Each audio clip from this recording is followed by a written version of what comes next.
Chongqing TV's drone team, going for the most drones forming aerial patterns record. On June 17th, nearly 100,000 people gathered along the riverbanks to watch this insane spectacle unfold.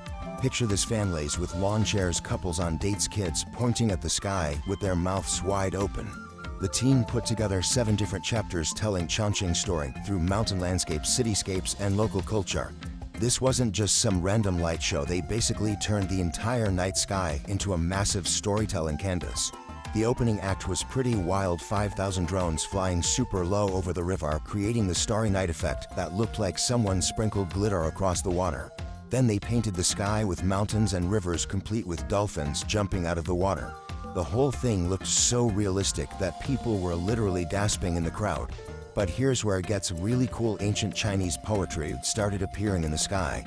We're talking lines like "the boat has passed 10,000 namans glowing against the night." Imagine trying to explain that to your grandparents. "Yeah, grandma." Robots spelled out 1,000-year-old poems in the air.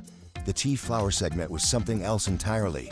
All 11,787 drones formed this massive blooming flower that opened layer by layer, like watching nature in fast forward. Pink petals seemed to float on the river surface, like some kind of dream sequence you'd see in a romantic movie. The reflection on the water made it look twice as big, and people were pulling out their phones left and right, trying to capture it all.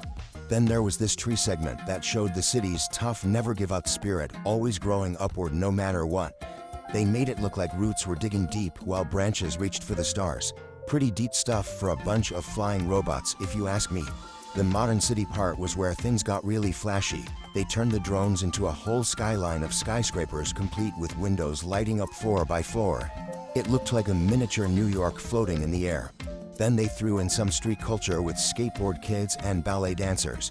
One minute you're watching a drone do a kickflip, the next minute there's a ballerina spinning gracefully through the clouds. Plus they did this gaming crossover with Dungeon Fighter, all 9 that. Had all the young folks going absolutely nuts. Gaming and drones, 2 things Gen Z can definitely get behind.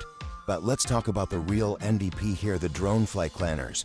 These are the unsung heroes who make the magic happen, and most people have no clue this job even exists. Take Wu Xiang and his team, who worked on a smaller but equally impressive show in Hunan with 1,000 drones and fireworks. A week before showtime, they're out there with measuring tape and signal meters, doing all the boring technical stuff that makes the cool stuff possible. They're checking wind patterns, measuring distances, making sure the local Wi-Fi won't interfere with their drone signals.